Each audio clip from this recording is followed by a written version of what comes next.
Good morning, guys. Joe Madden here. I guess the dogs are barking today. This is the Joe Madden Sports Podcast. Give me 1 second, you guys, to mute this dog. There we go. It never fails.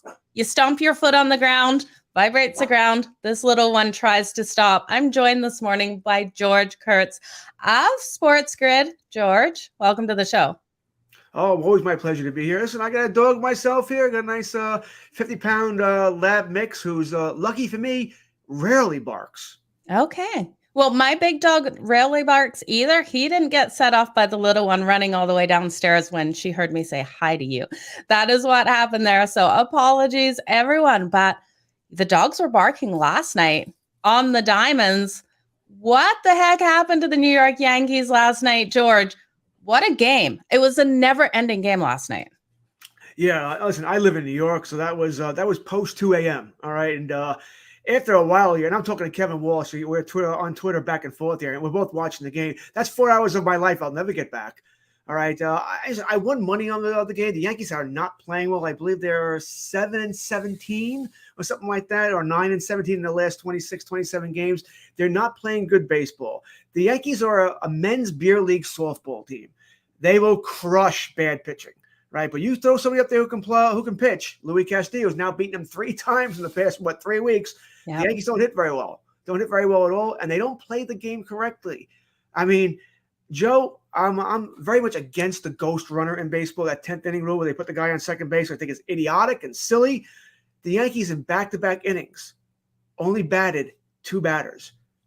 And you went, that's impossible. How can you not have 3 batters? Because in back-to-back innings, they had the runner at second base caught off the base on an out, on a line drive to the second base and to a shortstop. Back-to-back innings.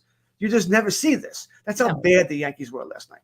Yeah, I was screaming. I did not know what the heck was going on because, of course, I was on the Yankees last night. Must have been nice for your wallet being on the Seattle Mariners. Nice plus favorite or plus underdog there in that one. So congratulations on that. Now, do you think the Yankees are a team that we should look at fading a little bit over the next couple of games?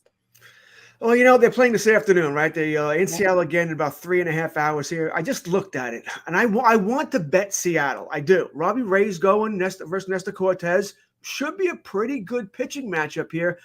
You have to think that the Yankees were embarrassed last night. I mean, like I said, I don't know if I've seen a worst base running game in extra innings. 3 straight extra innings, they had somebody picked off. That's a joke. That just can't happen here. You have to be embarrassed sooner or later about your play here. Robbie Ray pitched pretty well against the Yankees last year. So, except for the last game he got beat up in Toronto. I think he throws a good game here. I'm probably leaning more towards the under than the game itself. I think I'm going to leave this one alone. But if you want to bet the game, I'd go Seattle. I don't know how you can bet the Yankees right now. I do expect Anthony Rizzo to be available to play today, but I wonder if they'll give him another day off because, A, he's already missed 5 games. They're off tomorrow, and it's a left-hander on the mound. Yeah, this is going to be interesting. That total has moved down from the opening number of 7.5 down to 7. So if you're liking it, not sure if we're going to see much more movement, but we only saw that 1 run last night. So who knows? This is going to be an interesting one for sure, George. Anything else on the Diamonds that you're looking at today? Anyone that you're really liking? Any other dogs here? Any other dogs? Oh, we got a little different. I gotta like a dog now. Now you don't have to, but if you do, let us know. I've been, the last couple of days I've been on Baltimore. Baltimore. Yep. I mean, God bless this team. I mean, they traded away Not Lopez. Against my Blue Jays. No, God bless them. Like, come on. What the heck is happening to my Blue Jays, George? Falling apart. I was big on the Blue Jays. I actually picked the Blue Jays to win the division, not the Yankees. Yeah. I thought the Yankees would be a wild card team, but I thought this was going to be the Blue Jays' year because I love their starting pitching. I'm a big Manoah guy. All right, Gossman, I had some doubts about him, but I thought he'd at least be solid. Berrios, I thought, would pitch better. So I just thought they had good starting pitching. The bullpen was questionable, but I love the offense. I thought they would slug their way, winning a lot of, 8-6 games, and I don't get it done. They haven't hit quite as well, or at least not consistently. Yeah. One night it's Bichette's hitting, the other night it's Guerrero, then it's Teoscar Hernandez. They don't seem able to see it put it together for a couple of days here. But I still think they're a team that can be very dangerous if they do put it together at the right time. They're going to make the playoffs. At least I assume they'll make the playoffs. So I think they're that team that you sort of, all right, they don't look like a great team, but if they just come together at the right time, they're dangerous in the playoffs here. My only worry is, I was disappointed at the trade deadline. They didn't add a top starting pitcher. Go add Carlos Rodon or someone like that. I would have liked to see the Jays go in that direction here. That being said, they're not getting swept by Baltimore. They're just not. I am on the Jays tonight. I think they'll avoid that. I want to go at the Mets. I want to bet the Mets. Yeah. Taijuan Walker's been so of late, but Cincinnati's terrible. The problem is even the run line, minus a run and a half is minus 170 on FanDuel. Crazy. I can't do that. No. Yeah, so it's parlay. They call me captain or poly parlay. I love playing parlays. The Mets will be a parlay opportunity for me tonight. Okay, I like that. So you're trusting in Barrios tonight. I don't know if I can get behind him. We just saw him destroyed when he came out against the Twins. You think it's kind of like a bounce back game for him? Because he gave up he only pitched 3-something innings. He gave up 5 earned runs and 2 walks in those 3 innings. He just destroyed me. As a Toronto Blue Jays fan, I sat there almost crying watching how he performed. He got wrecked, and he's been a disappointment really since coming over. Hasn't been quite that guy. Not that he was supposed to be a true ace, but he was supposed to be at least a number 2, and he hasn't been that for whatever reason. Maybe it's the American League East. Maybe it's pitching a lot of the games in the Rogers Center. It's really the Coors Field of the American League there, but he hasn't been very good. I'm not betting on Barrios. I'm betting on Toronto not getting swept. That's really what it is. I just can't see them getting swept by Baltimore. I can't. You got to have some heart here. Yeah. All right. I can't believe we're saying this about Baltimore, but good for them. They're playing so well. Good for the Oriole fans. Yeah, absolutely is. Now we are all on the countdown to football, George. You counting down? Who's your team? I know it's whoever you got money on, but who's your team at heart?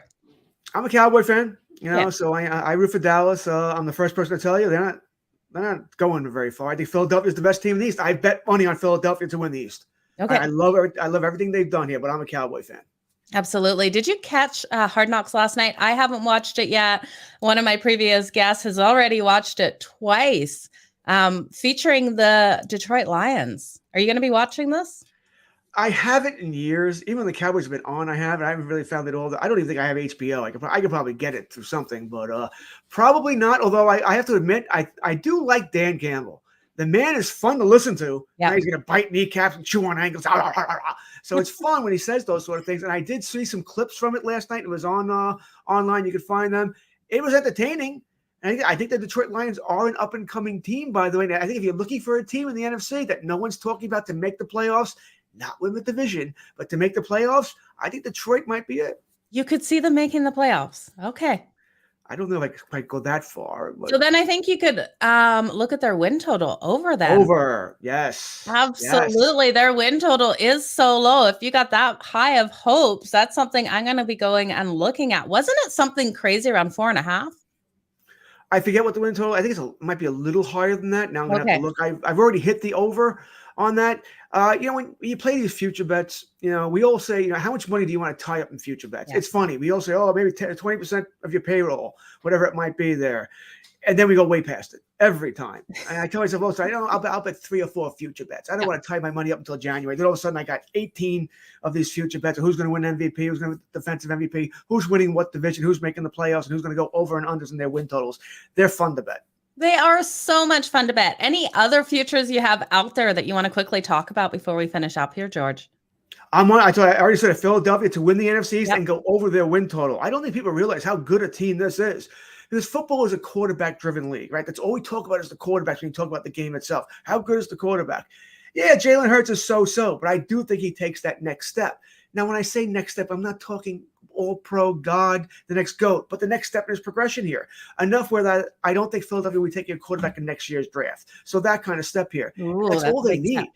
Right. I think Philadelphia is going to do some damage here. So I like Philadelphia. I like New Orleans. I think they're going to do well as also. I don't think Alvin Kamara is getting suspended this year. And I think that's big. I think they'll have him this entire season. At least I hope they do. Because if he does get suspended this year, it's going to come right in the December-ish. And that's going to be a problem for New Orleans. But I'm on their over total as well. I'm staying away from the big teams. Buffalo, Kansas City. Yeah. I know they're going to be good. I don't need to do that. Your terrible teams, I don't know how the Bears are winning a game. I don't. I'm sorry, Chicago. I just don't see it. I think they're going to be awful. Yeah. What are the Saints without Sean Payton? How is this going to look, George? What do you think that going into this season? Well, the biggest question about them is Jameis Winston. And what I mean by that is with Tampa Bay, we knew what he was. He was a gunslinger. Yeah. He may, throw 4 touchdowns. He may throw 4 interceptions. You never knew what he was going to do. Sean Payton calmed him down to where did a 180. He was boring last year, right? I mean, they were literally winning 20 to 17 games. They were relying on the defense in the run game. It was always like, Jameis, don't lose it for us. And he was boring. I guess in fantasy terms, he wasn't a quarterback 1 anymore. Quarterback 2, quarterback 3. I do wonder, without Peyton, do they turn him loose, completely loose, or just a little bit more loose? Yeah. Where he can throw the ball. So Michael Thomas is back. So you got a major weapon back. At least we think he's a major weapon. I don't know if Michael Thomas is the same Michael Thomas that he was with Peyton and Drew Brees here. So I think they let Winston go a little bit more. They're not going to keep him in a cage, but they're not going to open it up either here. I think this team is still going to rely on that run game with Kamara and Ingram, and also that defense, which is very good. Absolutely. Do you think we see Sean Payton back on the sidelines coaching at some point this upcoming season? This season, no. No, I don't think he'll come in mid-season. Okay. But I think next season, yes.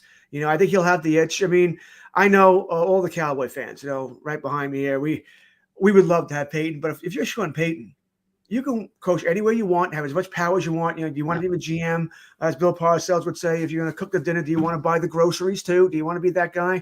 You go to Dallas, you got to deal with Jerry Jones. And like I said, he'll have so many opportunities to coach wherever he wants. Do you want to deal with Jerry Jones again? I mean, Peyton was with Dallas under Parcells, 15 years ago. So I don't know if he goes to Dallas. I want him to. I said, I'm a Cowboy fan. McCarthy, I would love Sean Payton there. That being said, yes, he's back next year.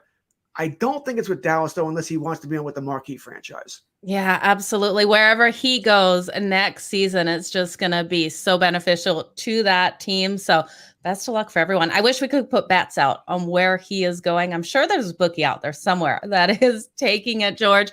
What is happening with you? What's happening on Sportsgrid? What have you got going on this week? Yeah, Sportsgrid, me personally, Gabe Morency of Sportsgrid calls me the utility player because I show up everywhere. I really don't have anything that's definitive. I cover for everybody, so I never know where I'm going to be. It's amazing. I have to have a whiteboard next to me to write in, okay, I'm this show this time, and a lot of behind the scenes. So Sportsgrid's doing very well. We have we just did a deal with WinBet, so we're with them now. So it's exciting. It's an exciting time of year. I mean, Sportsgrid started as we're fantasy, right? Fantasy Sports Radio Network and TV network. We have fantasy. Then we morphed into betting, which is what most of us enjoy doing. And I'm the first to tell you, I love playing fantasy football, baseball, hockey, whatever it might be. But I don't play DFS much anymore. And the reason is simple. Because if you play DFS, Joe, I got to play against 1,000, 10,000, 100 other people, whatever it might be. Why just make a prop bet? Yeah. I ain't got to beat nobody. I got to beat the spread. That's all I got to do. It's the same thing. I got to beat nobody. I don't have to beat Joe Madden. I ain't got to beat Gabe, Cam, and everybody else and their mother who's playing this thing. I just got to make my prop bets. Yeah, and some of those mothers are sneaky out there too. Yeah, there's a lot of people out there who know. I just got to beat the spread. And if you study hard enough, you'll find bets that you like. I can't believe it's so slow, right? And you go at it. You're not going to win every time, but it beats DFS in my opinion. I'd much rather put a little money down on a bet than DFS. Yeah, absolutely. And looking at that prop market, it's like there's some really easy looking props out there that are hitting nicely. It's almost like the books haven't really caught up with some of these. Yeah, I mean, last year we were big on the strikeout props for pitchers, right? I mean, I don't want to say it was easy money, but we were hitting it more often than we probably should. They've caught on this year.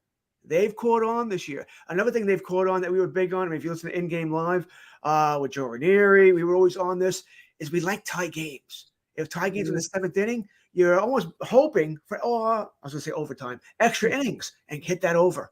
We were beating that over and over again. We were taking the over because with that stupid ghost runner on, you're almost guaranteed 2-3 runs. And we were hitting it a lot.